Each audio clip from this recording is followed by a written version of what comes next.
Good morning, hello, everybody. Thank you very much for joining us, and thank you for watching Mahala Monday on this Friday morning. There she is, Rhoda. And there's Dougal. Good morning, and welcome to our second show of the morning. Yeah, so it is the second show of the morning, and it has been an exciting morning and week. It has been an exciting morning and week. Oh my word, I'm actually just thinking myself now, this is our last one for the week. It is, Oh, it is. And to put you in perspective, what we're talking about, of course, we all know that just 2 days from now, it will be International Nelson Mandela Day. And it is just a discussion that we've had amongst friends, of course, and everybody involved. Day that, you know what, we all got to make a difference to society. And we know that this is what Mandela Day is all about. So we've been having shows across this week to sort of highlight certain organizations, NPOs, NGOs, individuals, and everybody who's been making a positive contribution. And of course, in that way, having those discussions, Rhoda, that we also look at how we can contribute. And just being aware of what to do. That is so true, Dougal. And obviously with us being in lockdown as well, with lockdown 4, it just made it a little bit more difficult for our NPO, NPCs, NGOs and that to actually get their voice out there. And you know, one of the comments that was made was the fact that one of them had said that, you know what, they're doing so much and it's actually quite nice to be able to put it out there now, because this is things that nobody sees, nobody's aware of it. And actually just to have this platform bit of their little sun and their ray and tell them thank you. This is exactly what Mahala and we've been doing for our Mandela Day. Yeah, and this is it really, because heroes are and miracles happen every single moment. And I often say that my children will say to me, "Where's the miracle?" Because Harry Potter moment. But it is those small acts. Small acts. It's just the mere fact that somebody else can understand. And that's really the essence of what Mandela Day is. It is not just that 67 minutes on the specific day. It should be every day. But more importantly, having that conversation every day, having that connection every day, and just spare that thought. If you do that thought for 30 seconds on a daily basis, man, think of the place that we will have it. Now, of course, we all know everywhere we are, we've got issues, we've got concerns, we've got problems. And like Rhoda said, it is about understanding it and connecting and, of course, looking at it and also celebrating when somebody is doing well.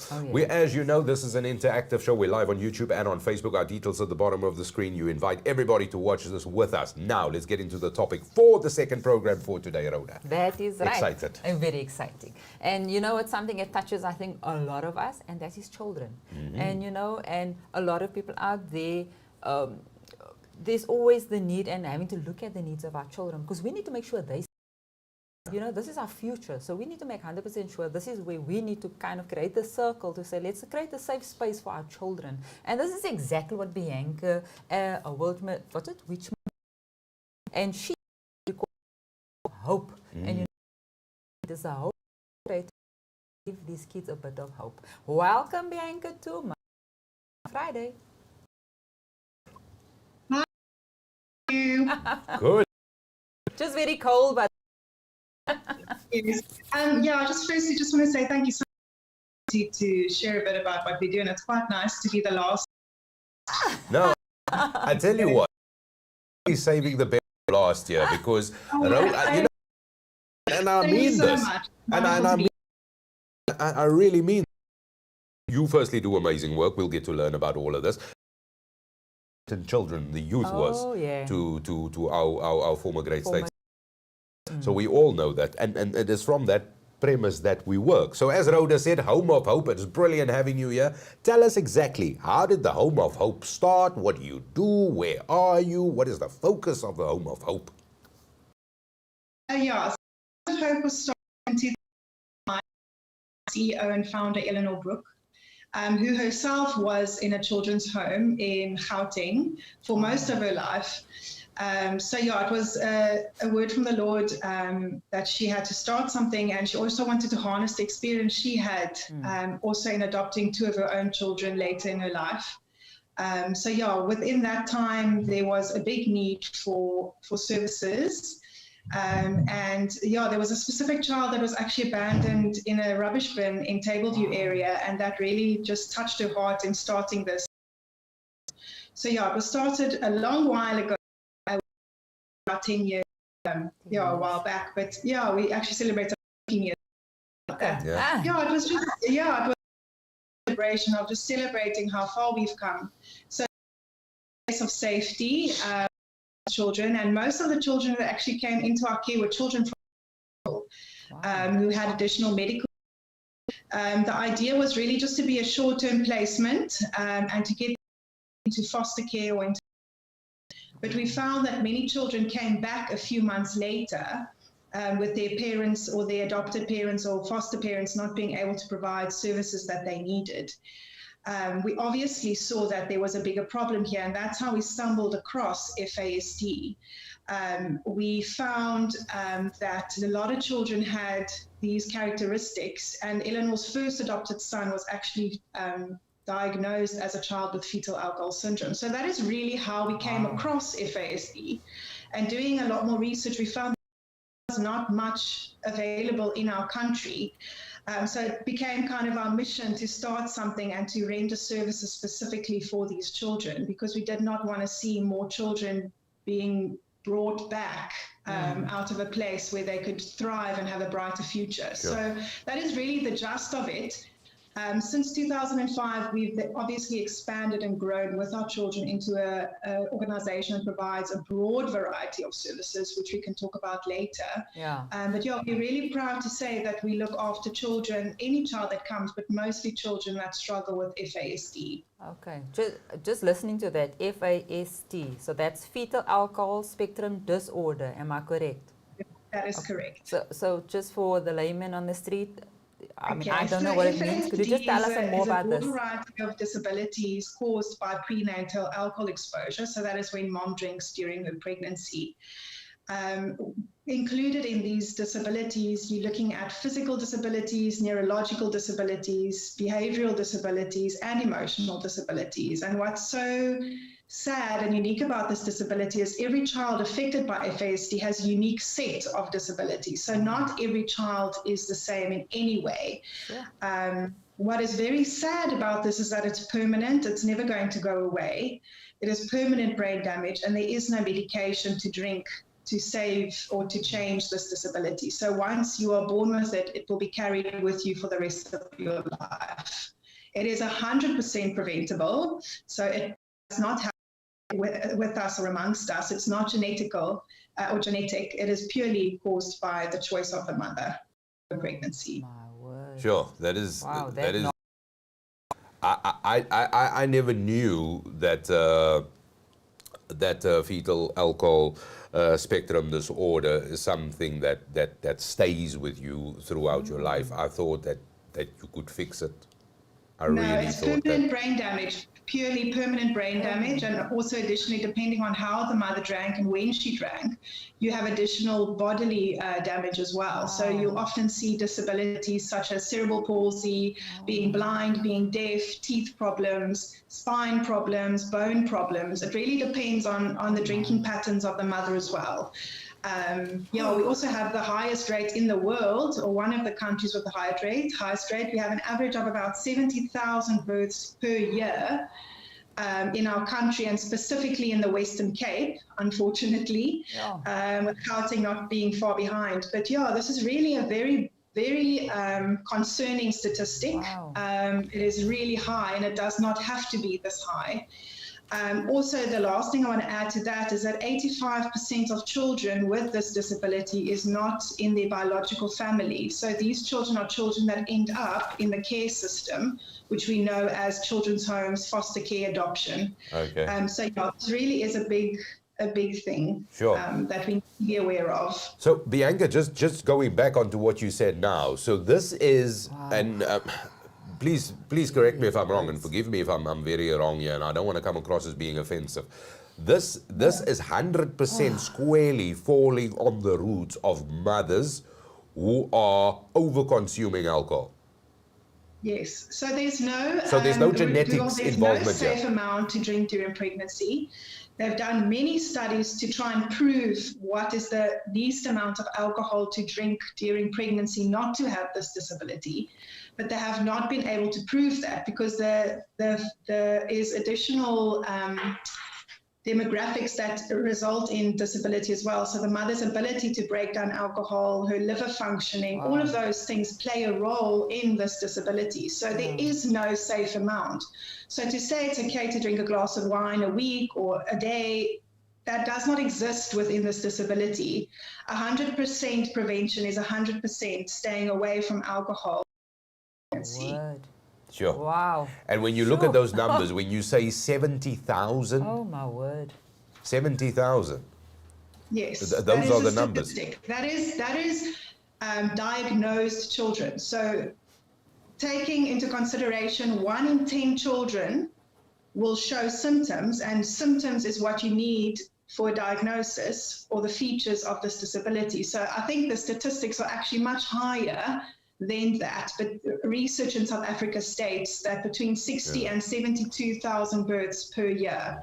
Now, this study was in 2018, which is an outdated study, so we are assuming that it is actually quite higher than 70,000 per year. And just going back to what you said, that certain provinces, like if you look at the Western Cape in South Africa, that they sort of at the highest level of this. Could this be prescribed then perhaps to, this is the winelands area of South Africa? Yeah.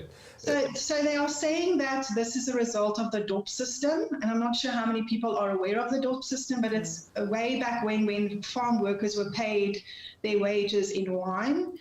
So I do think it's the legacy of that practice, and I do think, obviously, if you look at our country still today, we have a very strong drinking culture in our country.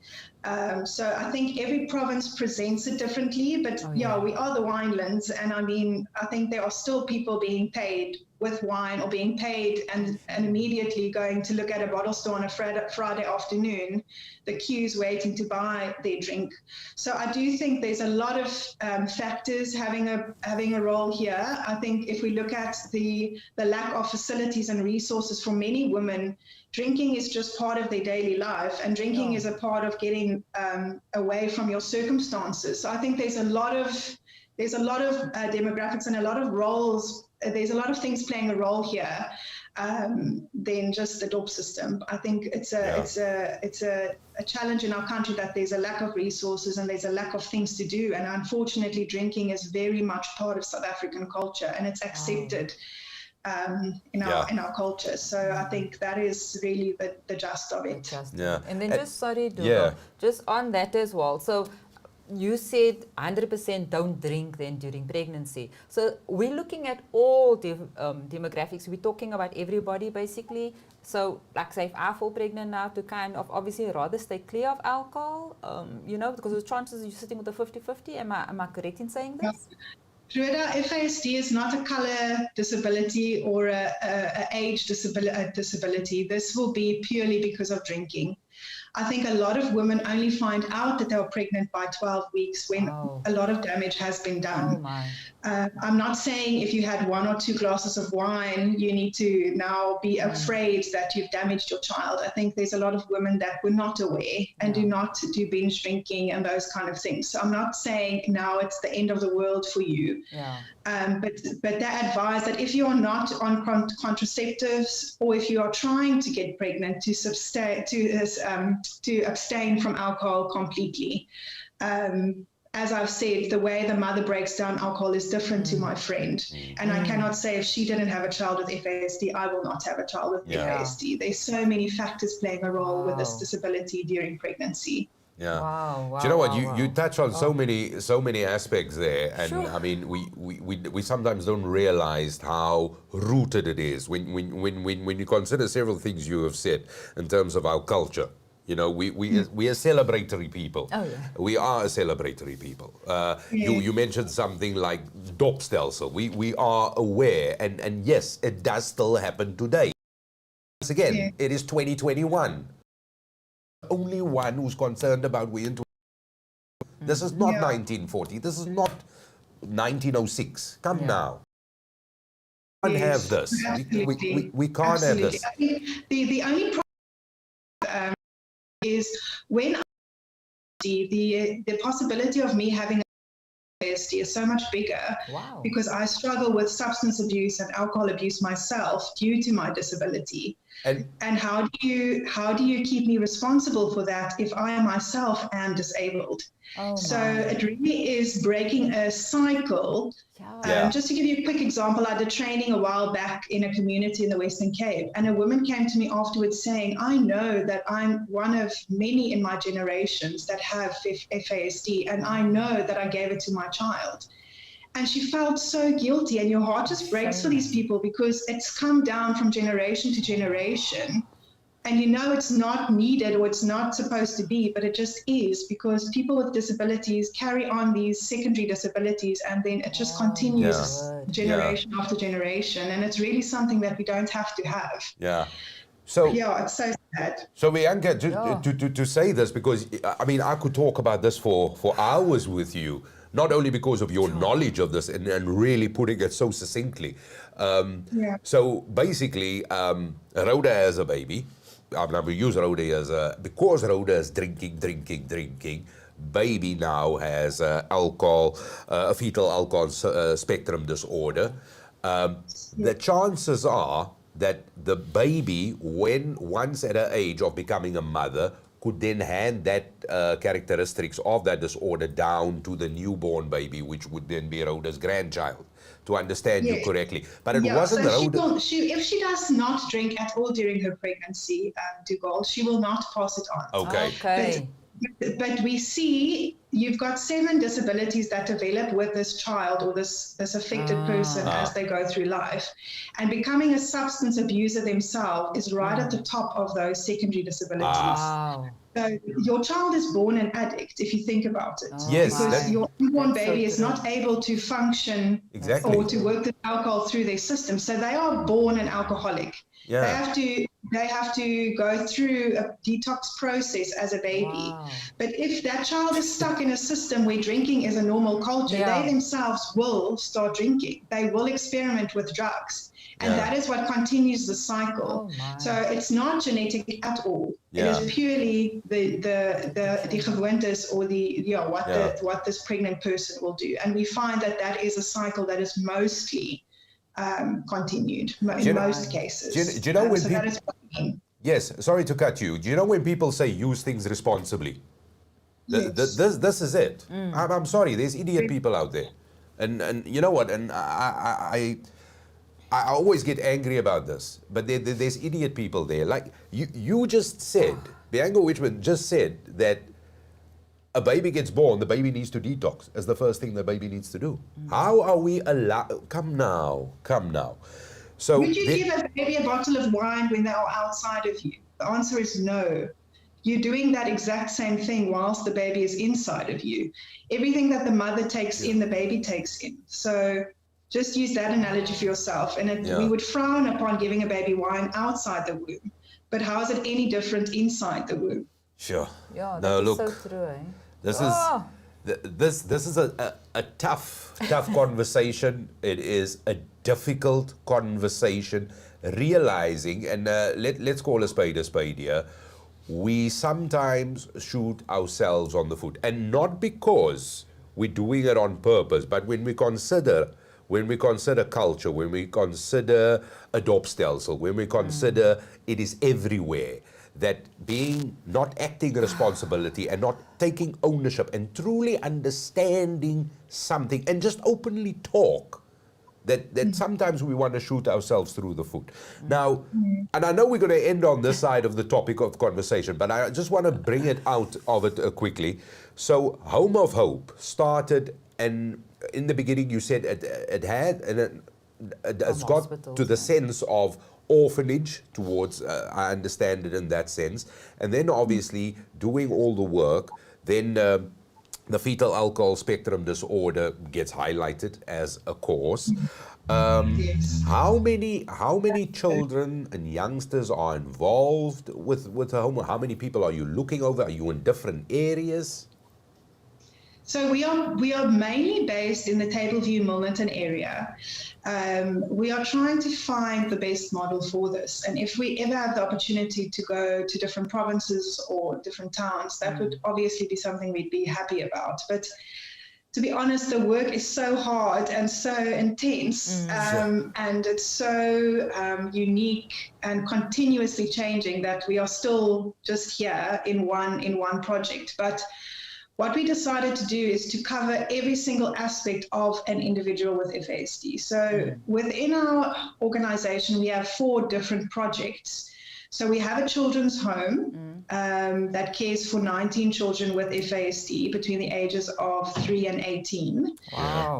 That is our first project. Our second project is a special needs school called Amatemba for children with FASD. So we have to look at the home environment and we have to look at the educational environment, because it's a proven fact that children with FASD do not finish school. As much as our government is trying to put them into normal schools, the schools are not geared to look after and to educate these children. Wow. We see that day by day. Our third project then looks at a child as they grow into adulthood. It's bridging the gap of a child leaving the care system at 18 and going into adulthood. Okay. If I had longer time, I would give you all the information about that. But it really is, when a child turns 18, it is known in our country that they now need to fend for themselves. They have to leave the care system unless they are able to show that they are still in a school or still in education or seeking education. But a child with FASD falls out of school and normally does not go to a normal school by the age of even 12, 13. Wow. So these children cannot prove that they are going to school at the age of 18 to 21. Wow. So they are left to fend for themselves or normally go back to the environment they actually were removed from. Now, what have you achieved in that situation? You've achieved nothing. So we are really trying to bridge a gap in walking alongside these children by having a mentor that is available to navigate life with them day by day and to teach them a skill. So we look at what their strength is and we develop a skill for them, either if it is in retail or gardening or working as an assistant in a children's home. That is what we are doing right now. So we are really trying to work from the start of your life right through into adulthood. Wow. We understand that working with a child is not a short term, but it is a lifetime commitment. So that is why we decided to do quality and work with few children, but have a long-term impact and know that we will reach success for that child and for them to become as independent as is possible for their disability. And then our last project is a second-hand charity shop that we use to raise funds for our organization, and we use that as a skills development program where most of our children learn retail skills. So that is really what we're trying to do, is to really start from the beginning and go right through to the end and make sure that the children that we are working with will succeed. And they will make mistakes and they will fall into all sorts of things, but we will be there to pick them up and to walk alongside them as they navigate this new life and this disability that's been given to them unfairly. Really. So, so that's just in a nutshell what we do. Every project is geared for FASD. So the classrooms, for instance, in this school is small with a lot of hands-on support. Every child's educational plan is different because of their different disabilities. Within the children's home, it is geared to give them the right support, the right discipline, to give them the right programs to become as independent as possible.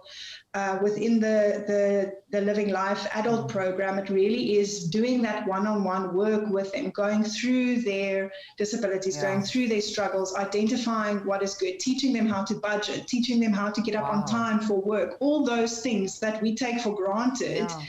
As a neurotypical brain is things that we are trying to teach. So it's really labor intensive, but it is really such an opportunity to reflect on how privileged we are to live a life that is not really challenged because of brain damage. But that's just really a broad picture of what we do. And you know what, and when you say, I mean, listening to you, you say, consider grade 1 if you can draw an equivalence between the two different aspects of children. At the age of 13 would then be considered grade 1 level, but then when you get to 18, which is just 5 years down the road, then go and fend off for yourself. No, you can't. You cannot. you are still behind. Yeah. And then add to the fact that we're looking at 70,000 plus. Yes. If, To give you an example, just to add on to what you said there, what we are finding that an 18-year-old is functioning developmentally and emotionally at the age of between 11 and 13. So how do you tell an 18-year-old to leave your children's home or leave where they've been for 5, 6, 7 years and now to go fend for themselves at the age of 18? Sure. Would we tell an 11 to 13-year-old to go and live by themselves, find a job, learn to budget, buy their own food? Sure. No, we would not. But that is technically what we are asking these children with FASD to do. Yeah. And that is not fair. It is not fair. No, it's not fair at all. Not fair at all. No, it is. In fact, it is. I'm sorry. It is shameless. And it is disgusting for us to do it. So Let's be honest. What it is. Yeah. It is. It is. I mean, I can think of very other colorful words, but that is really what it is. So your end goal, obviously, would be to walk along and obviously educate us as a society. I'm listening to all of everything you say, and we just focus on this.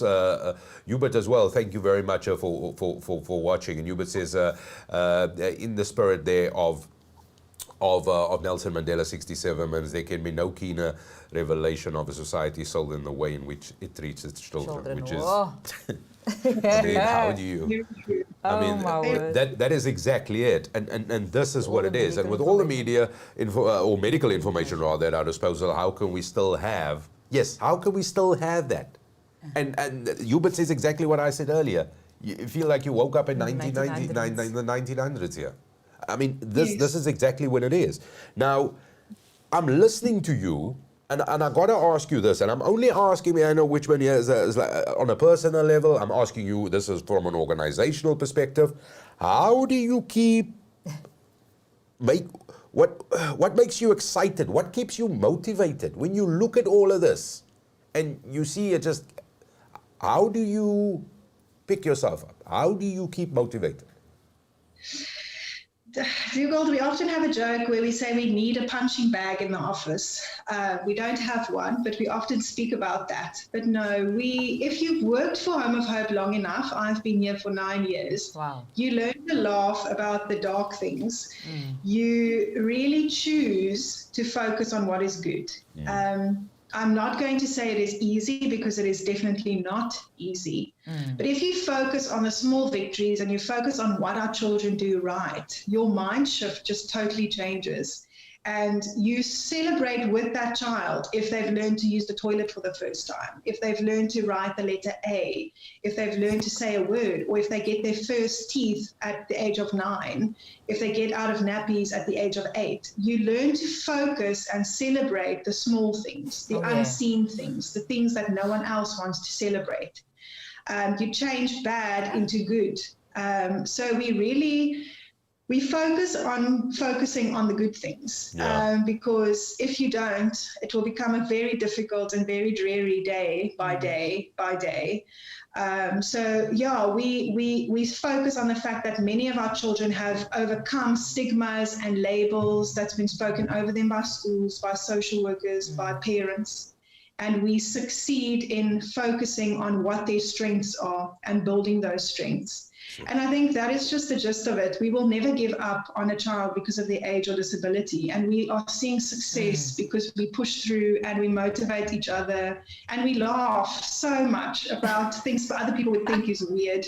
But that is really just what it is. And you focus on changing with the child. As an organization, we have constantly changed and we've constantly grown and adapted. Because as the work that we do, you cannot stagnate. You cannot say, this is what we do and this is what we'll do forever. You have to change and adapt as they do. And that is really what's keeping us going. To really celebrate and laugh most of the time, because it's really all that carries you through. You just spoke about having to adapt all the time. So obviously COVID has hit you guys. It's quite an adaptation as well, obviously, because especially for you. So how, with your organization, how have you guys been running through these very difficult times right now? Well, practically, it's been very difficult to teach our children to keep a face mask on, because, I mean, what the heck is this thing on my face? So that in itself was a massive challenge for us. trying to teach social distancing, trying to say you're not going to school anymore for 6 months. That was really hard. It was really, really hard. I think parents can imagine how hard it's been for them, but add a disability into that, it was really tough. Well, certain parents don't want to keep on a mask. Obviously, the same as other families, organizations, businesses, churches, schools, we've really had to cut down to the bone and really do the minimum we could just to safeguard our projects and to really make sure that our doors stay open for the children. But we were really humbled by the fact that our community and supporters really came on board and really just brought PPE, brought food, brought things because they knew it was hard. And we are really blessed. God has really provided for us so much in miraculous ways. And we can just really say without that and without our community supporting us, it really would have been very hard to keep going. We are obviously still weary because we're still in COVID and we really will only see the after effects in a few months' time. So we are continuing with just really doing with the minimum that we can, and we've really seen that has helped us. Unfortunately, we've had to put one of our projects on hold, but that is also how it's been for many places, and we hope that we will soon be able to redo that as well. So it's been hard, but we focused on what we had in our hands, and we've been able to continue as we have for years and really have focused on what is good and just focused on that. So it's been tough, but we've really seen a lot of support from our community, which is so humbling. It really is so humbling, and we are so grateful. I'm so glad. Bianca, listening to you, I mean, it is a tough conversation. It is a very difficult conversation to have, and I want to say we've got, as far as COVID is concerned, we've got the worst behind us. I want to say that, but let's be honest, none of us know. There could be wave 10. I mean, none of us know. None of us know. Looking at your immediate needs, looking at your sort of long-term needs, Home of Hope is in need of support, as we all are. And let me get straight to the nuts and bolts here. How can we, as the larger community, contribute? How can we make a difference? How can I add my 67 minutes for Nelson Mandela Day and funnel that towards the Home of Hope? What is there that we can contribute? Dugald, I think every organization would say that we need to be sustainable, and funds and brands in the bank is really what keeps us sustainable. So any form of donation would be wonderful. It can be in various forms. It can be through our Sponsor a Child project or debit order monthly, or to talk to your company and make us one of their CSI projects. There's so many different ways to support us financially, but also to help us save on our monthly running costs. For instance, if there's a plumbing service that would help us with plumbing needs, or a garden service that would help us with our gardens, or any service that any household would need or school would need that helps us on having to spend, would be wonderful, because saving on the budget saves money in the bank. So any company that is willing to provide food or provide a pro bono service would be wonderful. That is a second way.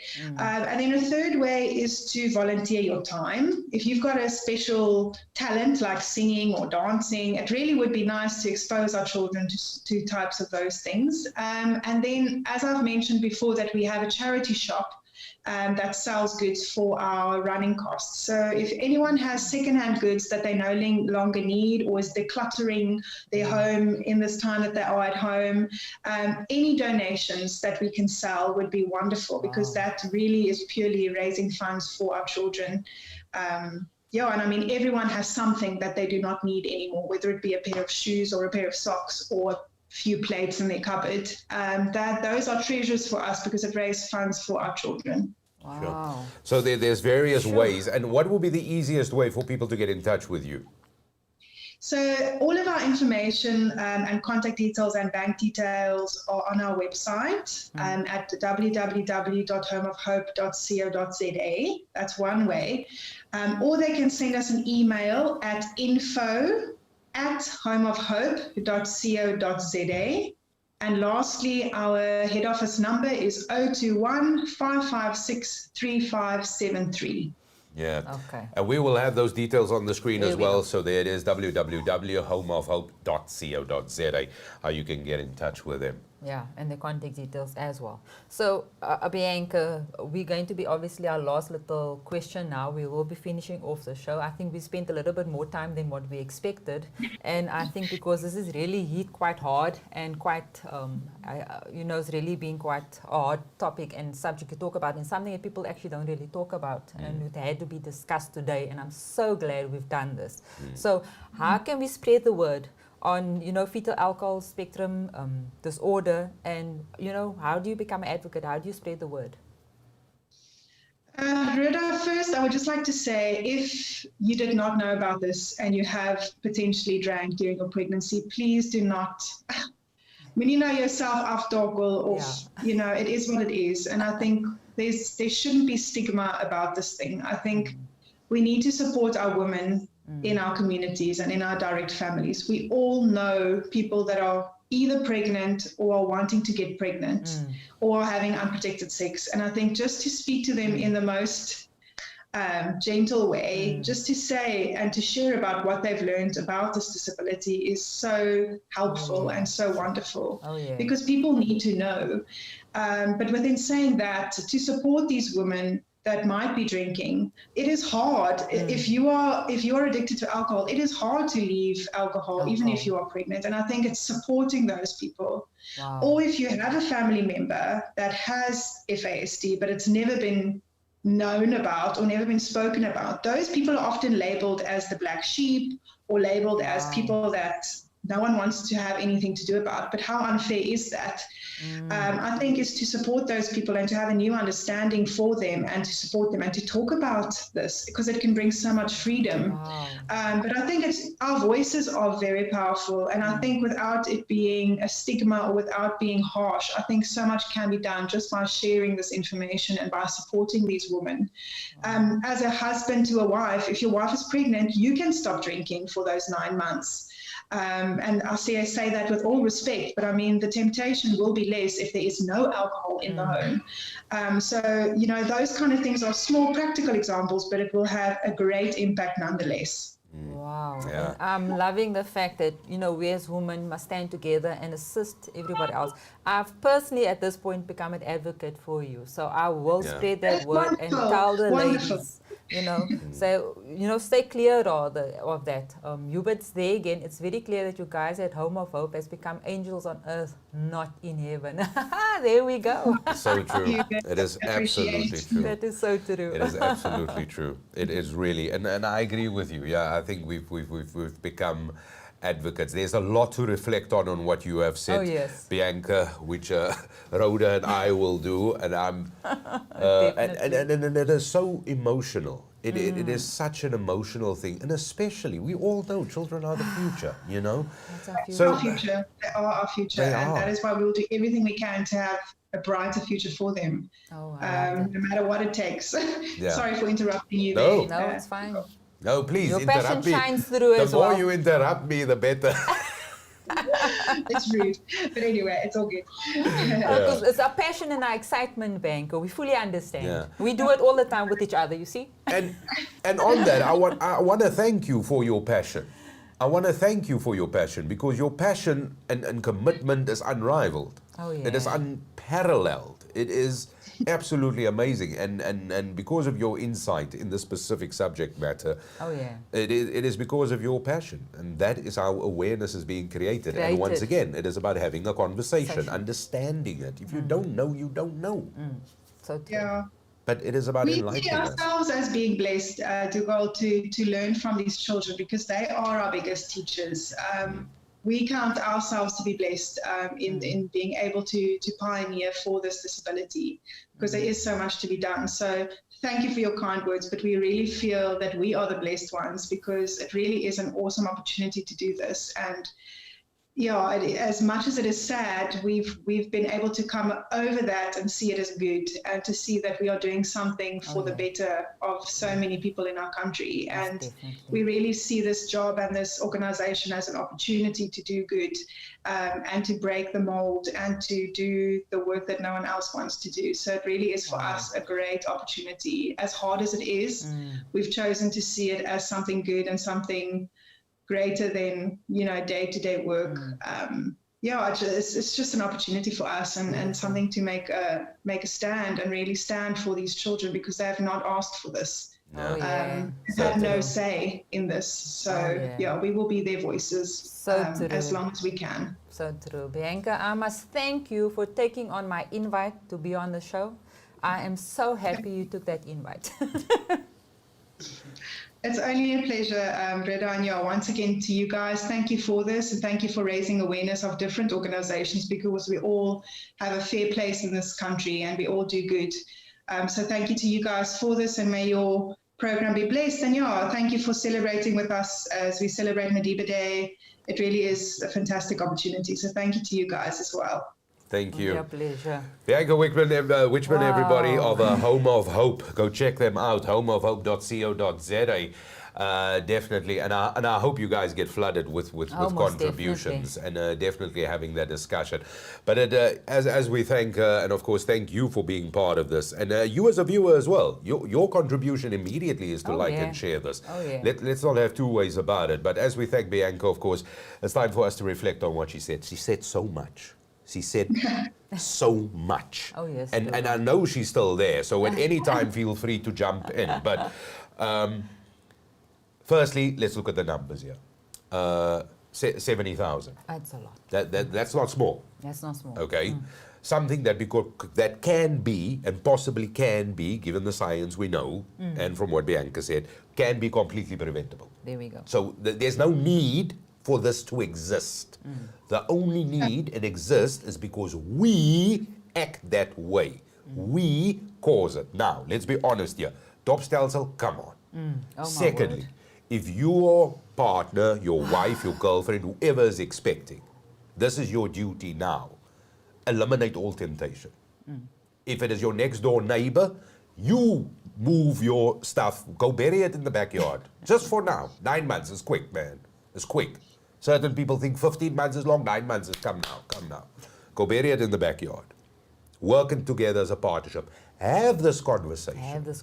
We already have so many abandoned babies. We already have so many children living on the street. We already have so many orphans. Huge numbers. Now we're adding a problem to something that is already a problem.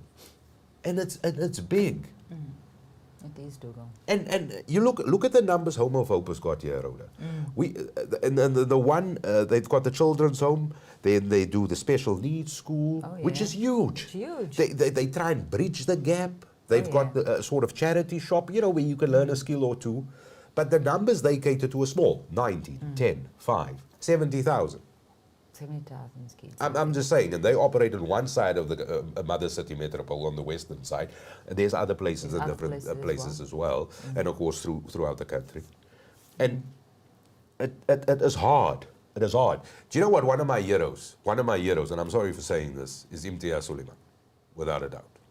And the mere fact that he often says, the only thing I see is people suffering, I see people struggle. That is what a leader does. He steps in. I call myself a leader at time. It's time for us to step in. We cannot be causing the problem. So true. Yeah. I'm sorry to say, this is a hard conversation. So this is what we do. And now this is what we do. So Home of Hope is one of these amazing places, trying to build a future we can be proud of, future we can brag about, but something that really warms the heart, and more importantly, something that gives hope. It is called the Home of Hope. For a reason. For a reason. So you've got to visit their website. Go check out their charity shop. Make a contribution in some sort of way. Not money just necessarily. And yes, money does help. It does help. But not all of us have money. We've all fallen on hard times with COVID. But sometimes you just have a half an hour to contribute. Sometimes you just want to go hear somebody's story. Yeah. Do you know how many people I see at shops? And then you know this is a chatter. Then I look the other way because I know he wants to chat. But that's my 67 minutes. Listen to what the man's got to say. Have a conversation. We cannot have fetal alcohol spectrum disorder still in this day and age. When we try and build a future that we're strong and proud of and all of that. Yeah. So those are my 2 cents. That is fine, Dougal. I think you said a lot for us. I think it added up to 10 Rand there, but yeah. Thanks for that. Thank you, Bianca, once again. Yeah, thank you, Bianca, again for being part of this. And of course, don't forget, homeofhope.co.za, go visit their website. So this is our final broadcast for this week of our week of creating awareness for International Nelson Mandela Day. Tomorrow it is Saturday. Then it is the day. We hope we have given you some guidance, have given you some information. So you can make an educated decision, as Rhoda liked to say, there we go. in a cause, in a charity that you would support. We know that there are a million other causes that is close to your heart, and we haven't even scratched the surface. Our main purpose was just to have a conversation around this so we can collaborate. Nobody will know your problem until you don't mention it. So true. There is no shame in asking for help. There is no shame in asking, just talk to me. Oh, yeah. And this is what it's about. We hope we've helped. Thank you for watching. Thank you for watching. Don't forget, subscribe and hit this bell and share. See you next time. See you next time. Bye.